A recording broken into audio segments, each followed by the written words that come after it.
Hello everyone, আসসালামু আলাইকুম। সবাইকে জানাই ঈদুল আজহার শুভেচ্ছা, ঈদ মুবারক। আশা করছি সকলে অনেক অনেক বেশি ভালো আছেন, আমিও ভালো আছি আলহামদুলিল্লাহ। আবারও ফিরে এলাম আপনাদের মাঝে নতুন একটি রেসিপি নিয়ে। আমার আজকের রেসিপিতে থাকছে ঈদ স্পেশাল নুডলস রান্নার রেসিপি। আশা করছি আমার এই সহজ রেসিপিটি আপনাদের কাছে অনেক অনেক বেশি ভালো লাগবে। তো চলুন কথা না বাড়িয়ে আমরা রেসিপিটি শুরু করতে পারি ইনশাল্লাহ। সর্বপ্রথমেই আমি এখানে একটা বলের মাঝে পর্যাপ্ত পরিমাণের পানি দিয়েছি, আর এই পানির মাঝে দিয়ে দিচ্ছি সামান্য পরিমাণের লবণ। যেহেতু এখানে আমি সবজির মধ্যে মাত্র আলুটাই নিব, আর এখানে ছোট আকারের দুইটা আলু নিয়েছি, আর সে আলুগুলো দিয়েছি। থকবক জাল উঠতে শুরু করেছে, আমি 2 থেকে 3 মিনিট থকবক জাল করে নিয়েছি আলুটা সেদ্ধ হওয়ার জন্য। তারপরে দিয়ে দিয়েছি নুডলসগুলো। 2 থেকে 3 মিনিট জাল করলে নুডলসগুলো এমনিতেই সিদ্ধ হয়ে যাবে। আর এরপরে আমি চুলাটা বন্ধ করে নামিয়ে নিয়েছি। এবারে চুলায় একটা প্যান বসিয়ে দিয়েছি, আর এখানে আমি 2 টেবিল চামচ সয়াবিন তেল দিয়েছি। যেহেতু অনেক গরম, যার কারণে তেলের পরিমাণটা কমিয়ে নিয়েছি। আর দিয়ে দিয়েছি কিছু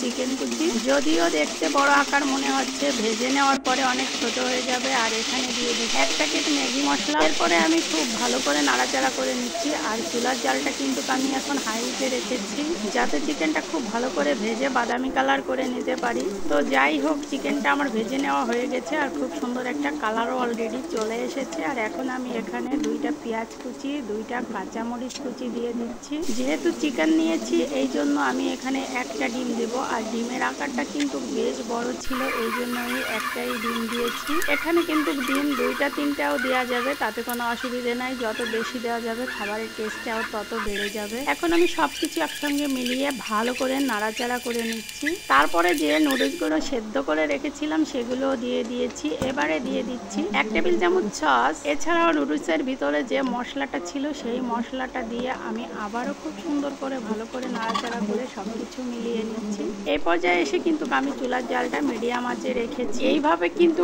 নুডলস রান্না করলে বড় থেকে ছোট সকলেই অনেক বেশি পছন্দ করে, আর খেতে ভীষণ টেস্টি মজাদারও হয়। আলহামদুলিল্লাহ, আমার 2 ছেলের কাছে খুবই ভালো লেগেছে, তাদের পছন্দ হয়েছে। আশা করছি আপনাদের কাছেও ভালো লাগবে। তো আমার রান্নাটা কিন্তু অলরেডি কমপ্লিট হয়ে গেছে। আপনারা কিন্তু বাসায় একবার হলেও ট্রাই করবেন এভাবে নুডলস রান্না। আশা করি ফলাফলটাও অনেক ভালো পাবেন, আর কমেন্ট সেকশনে জানাতে ভুলবেন না। এই সঙ্গে একটা লাইক, শেয়ার, আর রেসিপিটি যদি আপনাদের কাছে একটুও ভালো লেগে থাকে তাহলে আমার চ্যানেলটি সাবস্ক্রাইব করে পাশে থাকবেন। আপনাদের কাছে অনুরোধ রইল। সকলে ভালো থাকবেন, সুস্থ থাকবেন। আবারও ঈদ মোবারক জানিয়ে বিদায় নিচ্ছি। আসসালামু আলাইকুম।